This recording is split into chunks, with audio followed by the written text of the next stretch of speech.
So I'm just going to get started because it is 10. Please note we are recording the webinar and a copy will be shared once it's been modified and quality assured by our communications team, and it will also be added to our hub pages. Due to the numbers on the call, cameras and microphones have been disabled for today's session and it should take no longer than 1 hour. We will be sharing some polls, undertaking short survey questions and an evaluation. For some of these, there will be a link and/or a QR code, and others will be embedded into the chat function on MS Teams. Have your cameras ready if you want to use the QR codes. And remember, you can also use the chat function to make comments and ask questions. We will have colleagues monitoring the chat and we'll check at the end of the session that these have been covered. If we run out of time, we will pick up any unresolved questions after the webinar, and you can also email us if you have any other questions after the webinar at the email address which will be put in the chat. If you do require further support, you can also email that email address and we will respond to that request. Today, we have a BSL interpreter joining us. However, this should not affect your individual viewing of the webinar, and this is to make sure that everybody is able to take part. We have in the background Candice, Ashley and Melissa, and they will be supporting by entering links and making sure that the chat function is monitored. So if you do have questions, you can use the chat function. Next slide. Oh, there, Ashley was already ahead of the game. So obviously, I would like to give an oversight just now of the Safe Staffing Programme and its team. So we are managed by our Chief Nurse, Marie McCary, at the Care Inspectorate. My name is Steph Tom. I am the Programme Lead. We have our Improvement Support Officer here, Ashley Smith, and we have all the Safe Staffing Advisors here, which is Glo McLaughlin, Melissa Cook and Candice Aitken. So we're all present today. Just before I move on, I am just going to mute the chat for myself, if that's okay. Just to allow me to continue. Sorry, just give me a little second.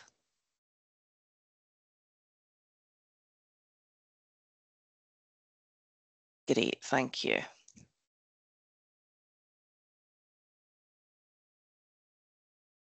So the overview of today's session is that we will cover the Health and Care Staff in Scotland Act. We will look at the Healthcare Staffing Act resources. We will look at local and integrated authorities, inspection and self-evaluation, and the questions and the evaluation at the end.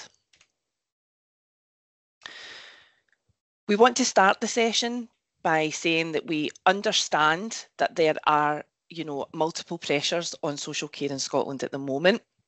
It's ongoing high costs of fuel, increases in inflation, and the general cost of living is putting pressure on employers to meet some of this additional cost in staff wages. Local authorities facing difficult challenges in setting budgets and making savings in order to continue to be sustainable.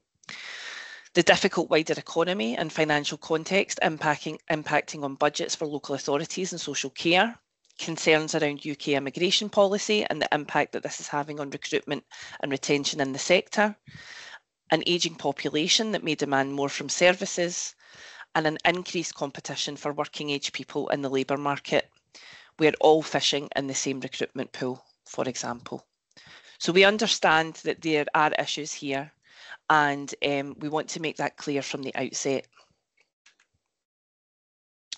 To help us adapt our presentation in relation to need, it would be helpful to attendees to take part in this short survey. It is anonymous and it will help us in terms of our reporting to Scottish Government and learning from yourselves what level of information you require. So I'm going to give a minute to do this survey. As you can see, it's a QR code that is on the screen. There is a link in the chat. So you can do it either way. You can use the QR code or you can use the link, and that will take about a minute.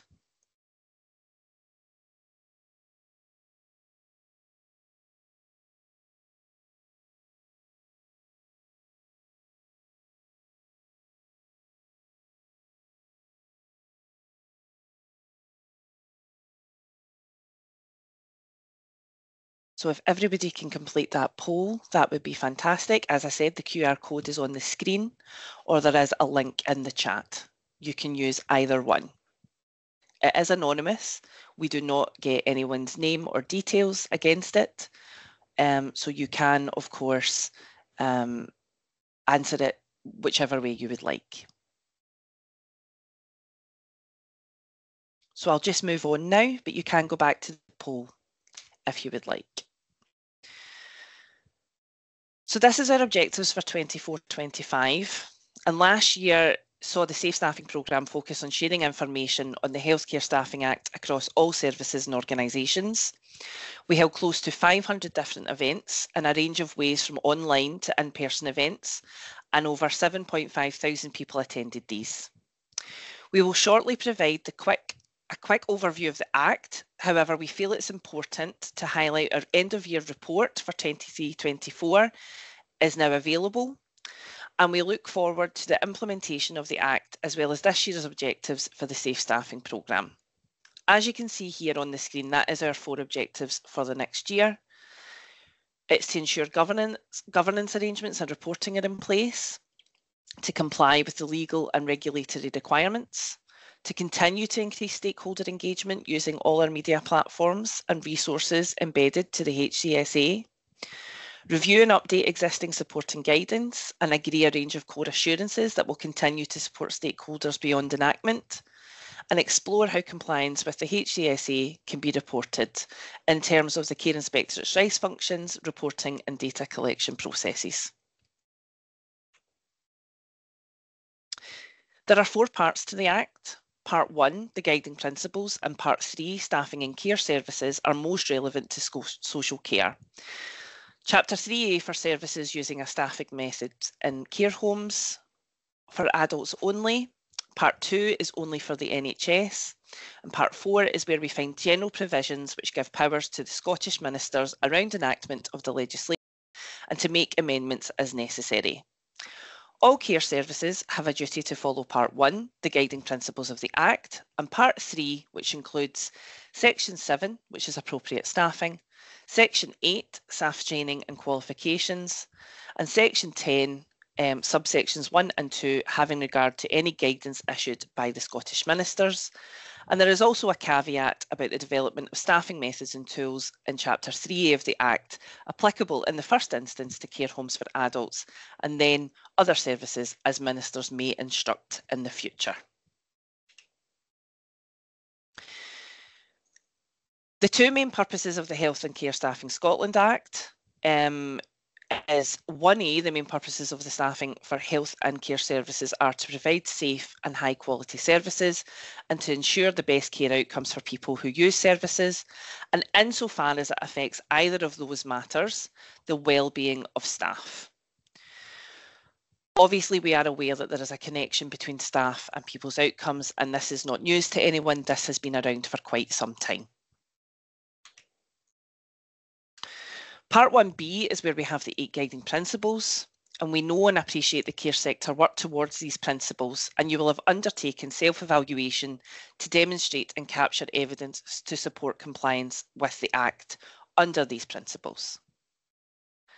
So the principles that we have are improving standards and outcomes for service users, taking account of the needs, characteristics and circumstances of different people, respecting the rights and dignity of service users, taking account of the views of staff and service users, ensuring the well-being of staff, open with staff and service users about decisions on staffing, allocating staff efficiently and effectively, and promoting a multidisciplinary service as appropriate.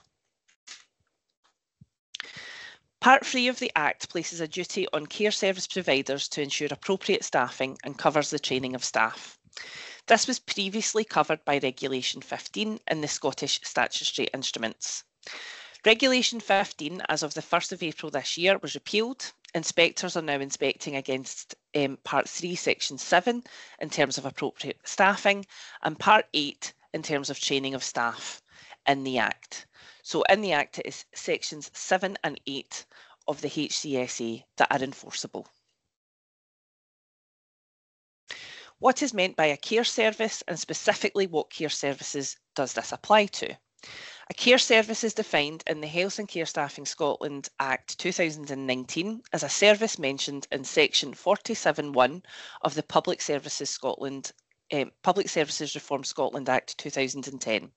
So you can see here the list of services, and it covers all services in adults, early learning and childcare, and children and young people. It's all services registered with the Care Inspectorate that are covered under the Act, which is an easier way to think about it. So which staff does the Act apply to? Well, the Act defines workers in a care service in Section 11. This includes working for payment or as a volunteer, working under a contract of service or apprenticeship, a contract for services or otherwise than under a contract, which could include employees of the care service, agency and other temporary contract workers, self-employed workers, those on apprenticeship schemes like Earn As You Learn, and all volunteers. There is a lot of useful information and supporting volunteers on the Volunteer Scotland website, and there are tips and templates section which are particularly helpful in terms of volunteers.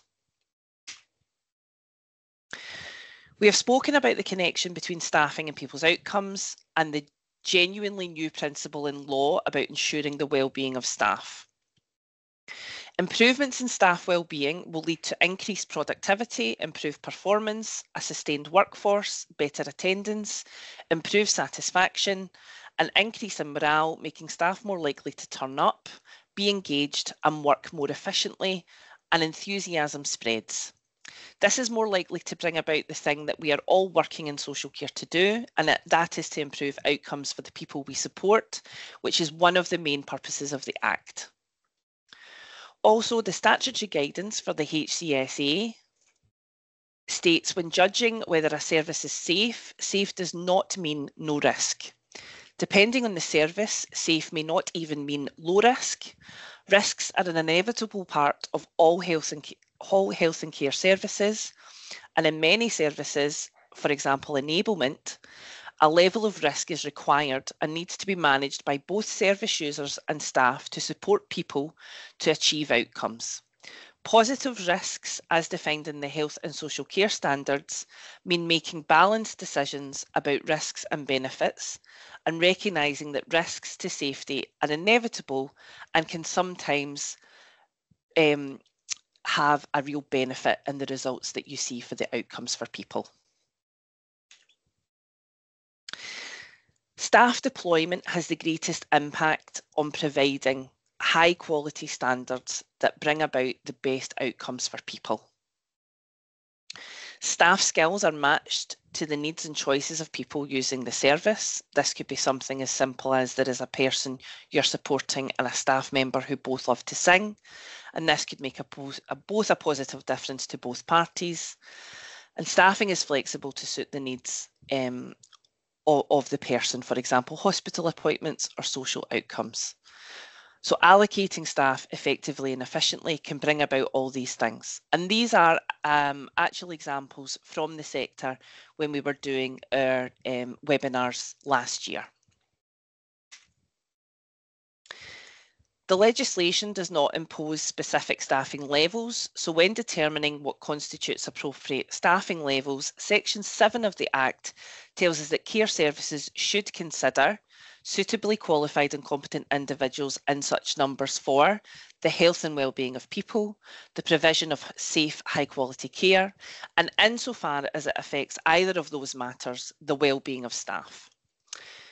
Everyone on this call are the experts. You know that if you're undertaking well-being checks and prompting people who are generally independent, mobile and continent, it is likely you may need a different number of staff than what you would for those who are complex, use a wheelchair, or confined, who are immobile and unable to get up and require assistance of 2 or more people for transfers to support with personal care. Section 7 puts the duty on the care service provider, and this is to ensure appropriate staffing to enable the provision of safe and high quality services, which meets the needs of service users through having appropriate staffing. It means having the right person with the right skills available in the right place at the right time. The general duty is to ensure appropriate staffing must be carried out having regard to the principles of the Act. So what is meant by appropriate staffing at all times? Care can often be delivered over what we refer to as a 24/7 basis. So the term at all times should be taken as having its normal everyday meaning in relation to aims and objectives of each care service. The changing needs of people who use services over any time may mean 15 minutes, 1 hour, 24 hours a day, a night, a week, a year. The variation does not affect the requirement to comply with this duty. Care services must provide and demonstrate that they have made every effort to adjust staffing accordingly to meet with the factors above.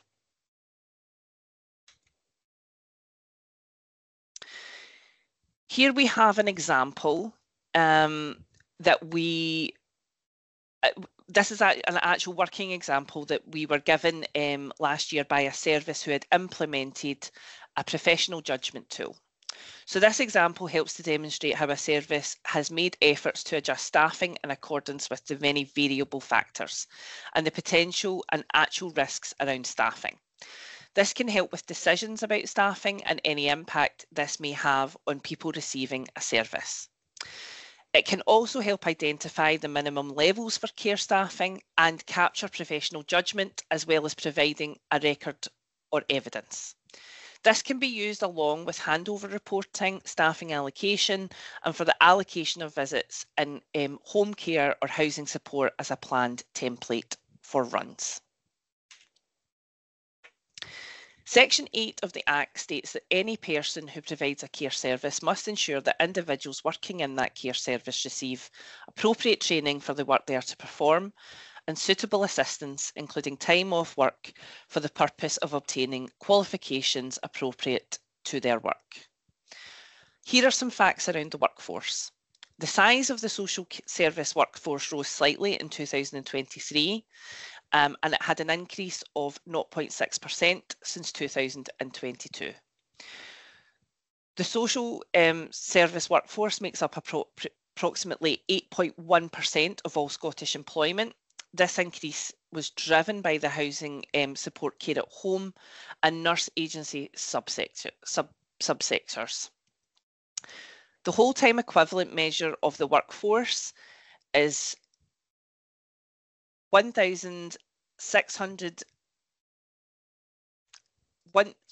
it's over 1,600 and an increase of 0.5% since 2022. The stability index for the workforce is 74.4%. This is due to 3/4 of the workforce remaining in the same post from the previous year. The largest employer type in local authority areas, so for services in Orkney, Shetland and the Islands, is provided mainly by the public sector. However, in most areas, the private sector is the largest employer. So for example, housing support care at home, care homes for adults and daycare of children together account for almost 79% of the social care workforce. The median age of the workforce is highest in the public sector at 46, and lowest in the private sector at 39. And staff working in early years services in the private sector have a low median age of 28. You will be familiar with the learning resources on TURAS, the Knowledge and Skills Framework for Health and Care Staffing in Scotland. Level 1, Informed, is suitable for all staff and is 4 short videos which provide a foundation level of knowledge of the legislative requirements and workload and workforce planning. Level 2, Skilled, is aimed at team leaders, a suite of 4 modules providing a more in-depth look at the legislative requirements and a clear understanding of workload and workforce planning methodology. And by virtue of their role and level of responsibility, team leaders will be able to inform, support and encourage team members with workload planning activities. Feedback confirmed these were very clinical and difficult to navigate, and that social care staff felt they needed something a little bit different.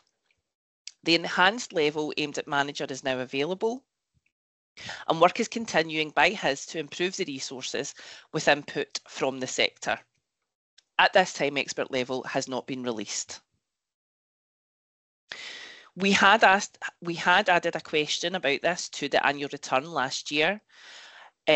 However, we did have a lot of concern as it was felt by the sector that it meant that the knowledge and skills framework was mandatory, which it is not. So we have now removed this from next year's annual return. What we are asking is if anyone would like to be involved in supporting HIS, the SSSC and ourselves to further develop the knowledge and skills framework, then please get in touch with us. We would love to have your support to make something that is in line for both health and social care. We also now have the Healthcare Staffing Act MS SWAY, Microsoft SWAY.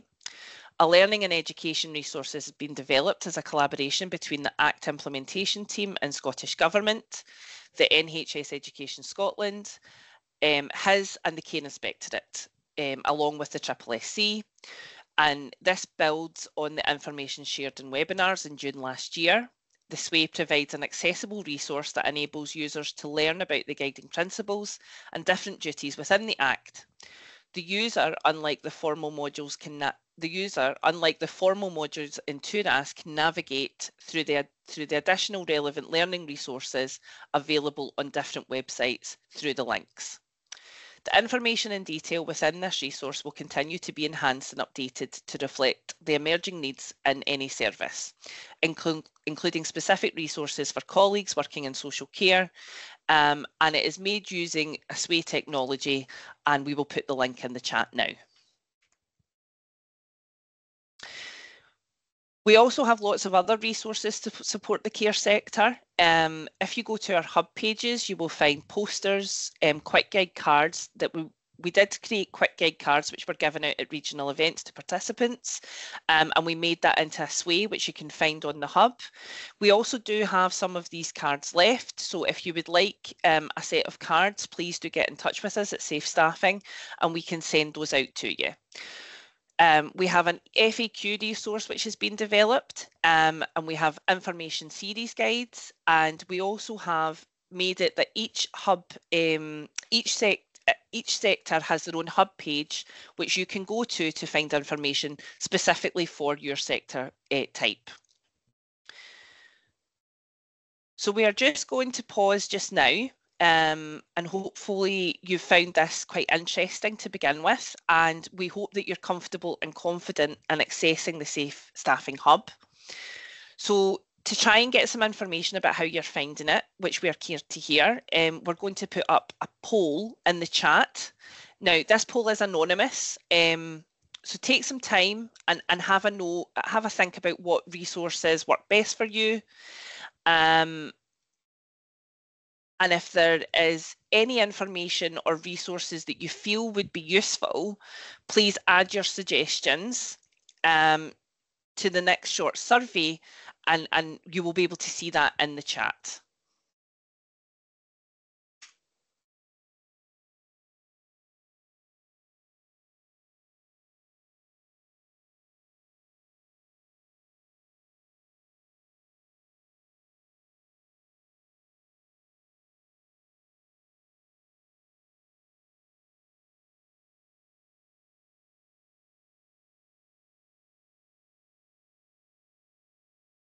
So I can see quite a lot of people are responding, so thank you very much for that.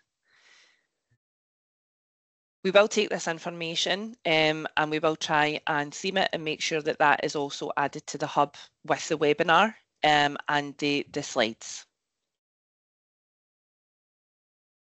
So at this point, I'm going to hand you over to my lovely colleague, Glo McLaughlin, and she's going to take you through the rest of this presentation. Thank you, Steph. Can we have the next slide, Ashley? So after that quick run through, just to bring you and remind you about the webinars and the time that you've spent in the last 12 months preparing for the Health and Care Staffing Act, we're just going to finish by having a wee conversation about the staffing method framework and then move on to some elements of how you start to draw this all together in your day-to-day planning and delivery of your services and your preparation for inspection. So the staffing method framework is another resource, but it's specifically for adult care homes. And again, it can be accessed on our Safe Staffing Hub. But I want to point out straight away, it's not planned to be used in every service type at present. It is for adult care homes only, but that doesn't mean that you won't find it useful. And all the different elements that we've included in that tool are very transferable to other registered care services. And there is a caveat in the legislation that Scottish ministers may introduce this type of staffing method for other sectors in the future. But of course, before that, we would go through all of the consultation and the pilots that we did with care homes. Scottish Government asked the Care Inspector to design a staffing method framework, firstly for care homes, and this was created in response to Part 3 of the Act that Steph talked about in the early slides. And there was a lot of consultation with care home services and other stakeholders. It considers key elements around staffing that supplements a dependency tool if that's being used when planning and determining staffing. So don't panic if you see this being discussed in relation to staff planning, workforce planning, and staffing levels.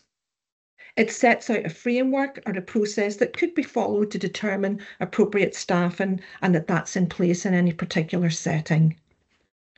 Next slide, Ashley. So just last week, the staffing method framework has now been made available as a web application and also as a mobile phone application. And this sits on the Healthcare Improvement Right Decision Service platform. And the link for that's going into the chat now. And the link will also go on our own staffing program hub, and you'll be able to link that resource from there. This resource, this platform, this Right Decisions for Healthcare has over 200 applications, and it actually is a really good training resource for all services. So it's worth looking at the staffing method framework, but it's also worth having a wee look at the other applications that are available with regards to learning. Next slide, please. So some of the other activities that we're planning this year post-implementation is that we have created a Health and Care Scotland, Staffing Scotland Act implementation group, and we've just had our first meeting to agree what we're going to do in the next 6 months. And we hope, for example, to be able to produce some podcasts that service providers will take part in and actually tell us what they're doing to implement the Act. We're also developing further resources, as Steph has described, with SSC and with the Knowledge Skills Framework. We've shown you the information about the Staffing Method Framework web and mobile app.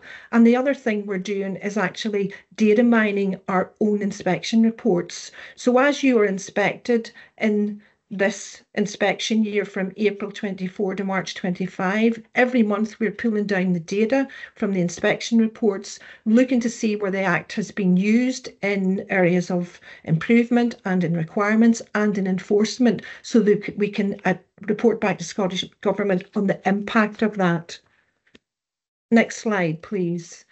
So in summary so far, Steph's taken you through Part 1 and Part 3 of the Act, and Part 3 was looking at those enforceable sections around staffing and training. We've talked a wee bit about further guidance from Scottish ministers, and we've mentioned the staffing method framework, which is guidance for care homes only, but you will of course find that of interest if you're trying to do some workforce planning in your own organisations. Next slide. So the other part of the Act that we haven't touched on yet is reporting. And local and integration authorities have to report on an annual basis, and they need to be assured at the time of planning and commissioning any services that the care services they're working with have regard to the things that we've talked about already today, and that's the guiding principles and the two main purposes: staffing, training, statutory guidance, and anything else that would come out through any caveats.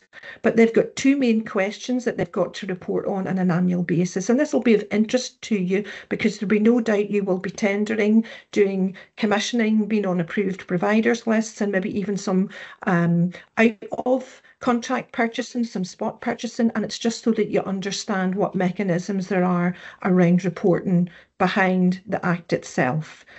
Next slide, please.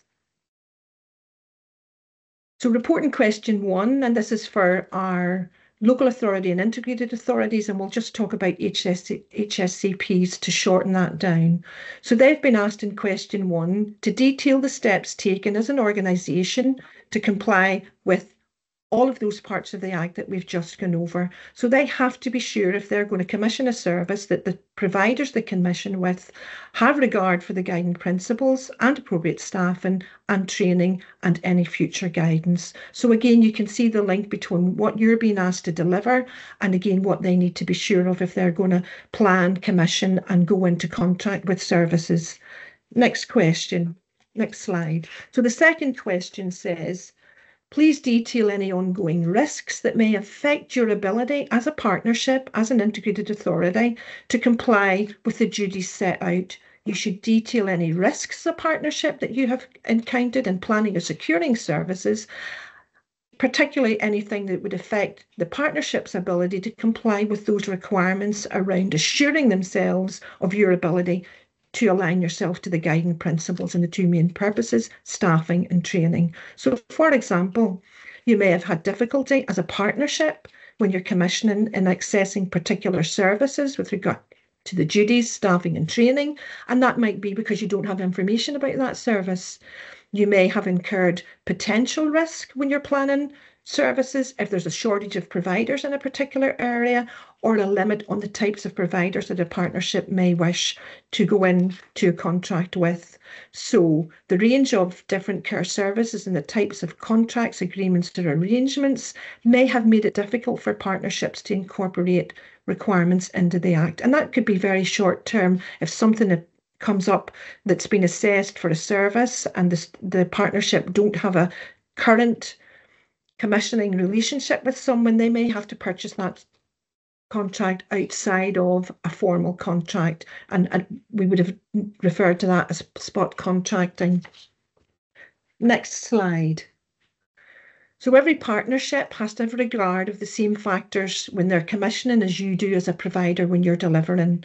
And again, it applies to all care services as listed under section 47, and as Steph described it, every service that's registered with the Care Inspectorate again will be reported on. And when partnerships are completing the questions on a reporting template that government has made available, they must list all services within that financial year that they have planned or secured a service with. There is then no requirement to keep reporting on that service year on year. If it's planned and it's for 3 years, then as long as they report on it in the year that it was planned or secured. And again, they would really go back to that if the arrangements were being renewed or renegotiated. So each new contract that's awarded in any financial year will be reported on. And there's further information in chapters 14, 15 and 16 if anyone wants to read a wee bit more around that. So, of course, we've been asked, does that mean there's extra pressure on organisations and registered care services to help with that reporting? And the answer is no. We actually have seen a reduction in and an acknowledgement that there can't be additional pressures on services around additional reporting. The Act itself is not prescriptive in how partnerships may gather that information. It may be that HSCPs already gather this data through current local quality monitoring and quality assurance process, And if not, then partnerships would need to consider how they're going to obtain that information. They can look at inspection reports, joint inspection reports. This year in particular, the Care Inspectorate are looking at staffing as a quality indicator, so that will provide some information. And of course, the Care Inspectorate has their data store, which may also be useful to health and social care partnerships and local authorities who have previous experience commissioning services, and the partnerships will know what works best for them and where they're going to gather that information. And again, we've planned to do some additional webinars with partnerships as we move forward towards that reporting time. And the cycle is annually, and it'll run in a financial year. So they'll report from April 24 to March 25, and it's kind of anticipated the reports would all be in by maybe June 25. And of course, those reports will be used by Scottish ministers to collate a report to Parliament, where we hope there'll be some themes developing and they'll be able to do some strategic workforce planning at a higher level. Next slide, please. So we wanted to try and link that on to talk a wee bit about inspection priorities that we've got for this year and how this might draw all of the changes around the Act into that framework where you can understand how they may impact on you during inspection. So for 24-25 and for adult services, these are the inspection quality indicators that we're going to look at. We're looking at 1.3 in key question 1 and 3.3 in key question 3. And of course, it will depend on the level of the service. For poorer performing services, the inspector, of course, can look at other indicators to supplement what they look at. And for better performance services, they would look at these two indicators as a minimum. But as all our inspections are now based on intelligence and they're proportionate to what we find, you will be aware that with any inspection that's planned, that may change based on that first day of inspection, but your inspector will always come and tell you if they're sticking to the footprint that they planned or if they're going to increase the inspection based on any intelligence or any information that they've got. Next slide, please.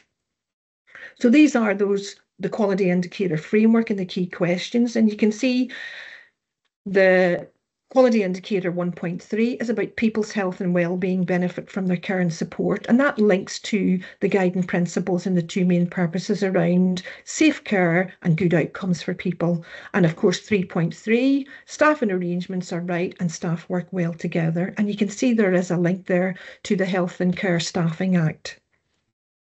Next slide, please. And you'll find all of that in our quality frameworks. And of course, the frameworks exist for every type of registered service. So you can go on to the Care Inspectorate Hub and download your particular quality framework.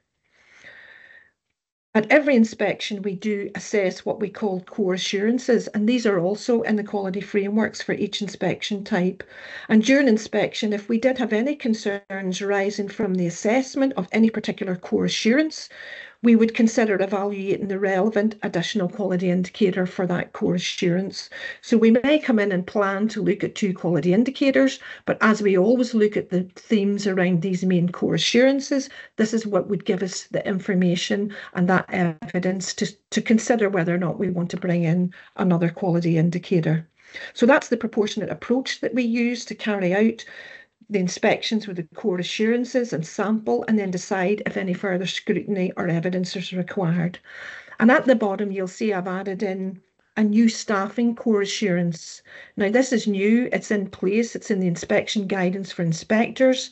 And as the quality frameworks are updated, you will see the wording around this new staffing core assurance make its way into the quality frameworks. But we've put it up to share it with you today.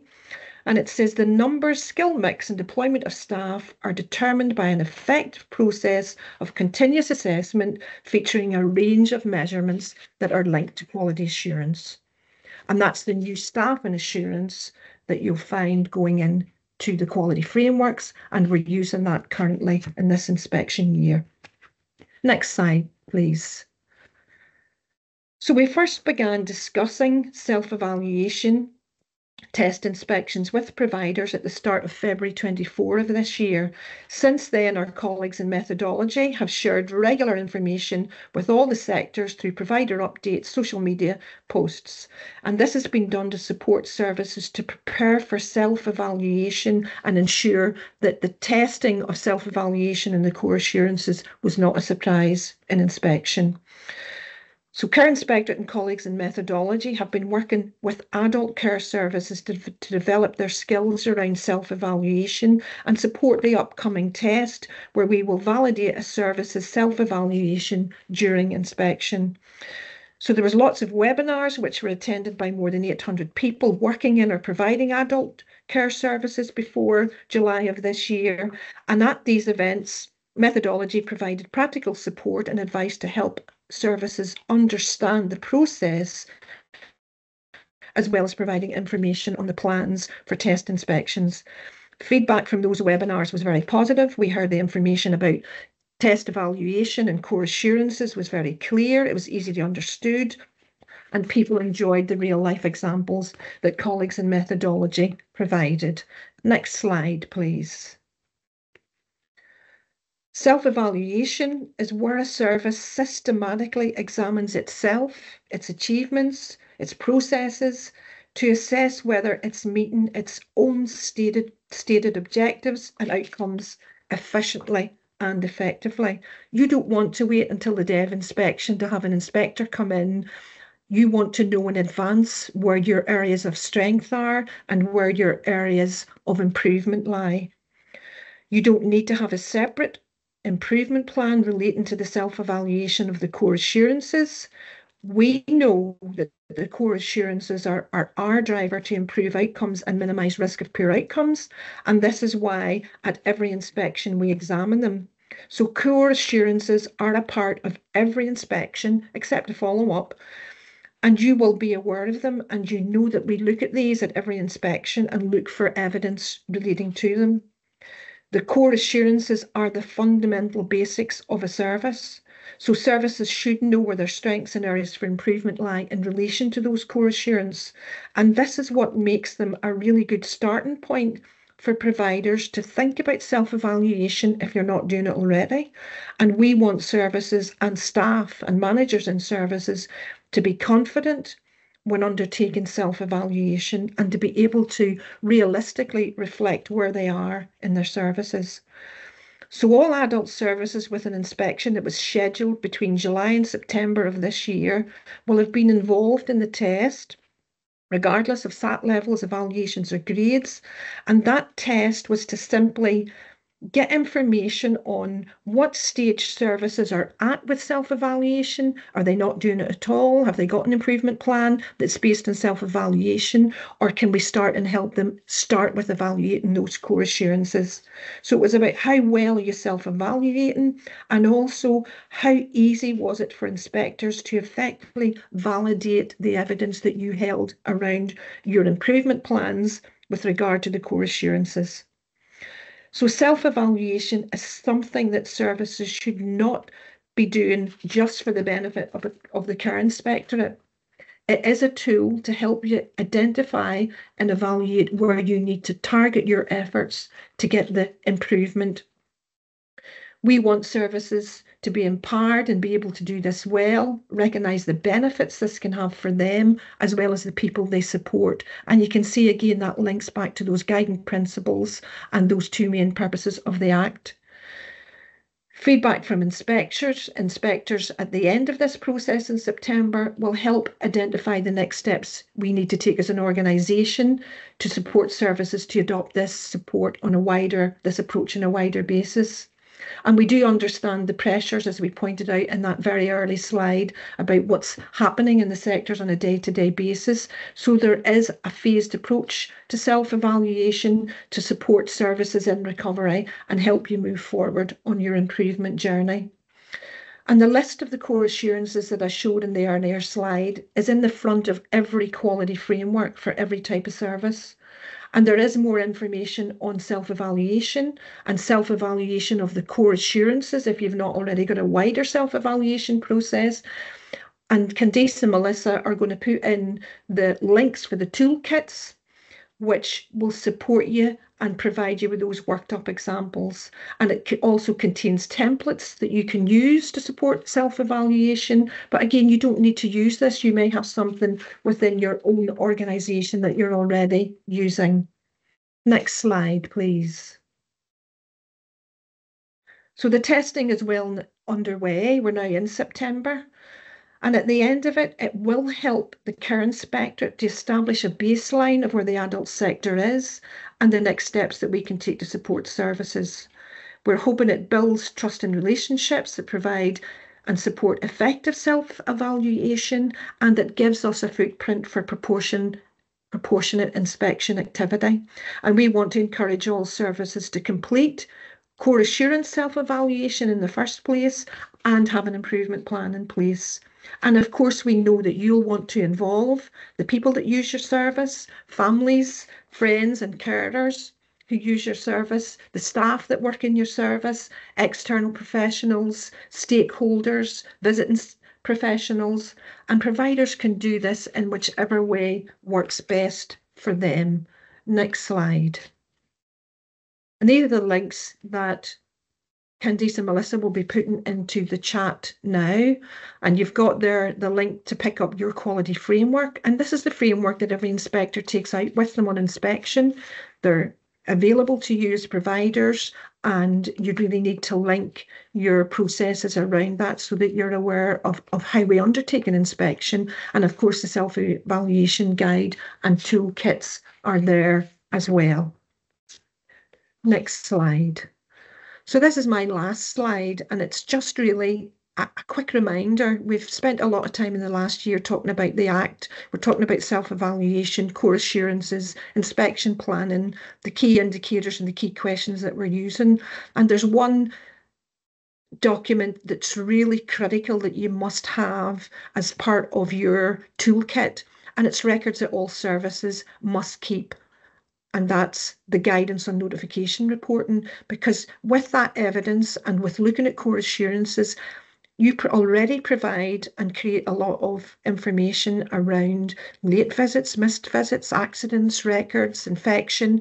And this document details all of the records that you should keep with regard to care plans, to staff, to notifications. And it really is a good guide and a good basis on which to start that quality assurance process, to look at the information that you're providing, and it does give you that cause and effect information to help you look at self-evaluation improvement. So it's just a wee ping to say, whilst everything's changing and there's lots of information out there, don't forget about the core information. And this is a really central document, pivotal document to have in your toolkit as well.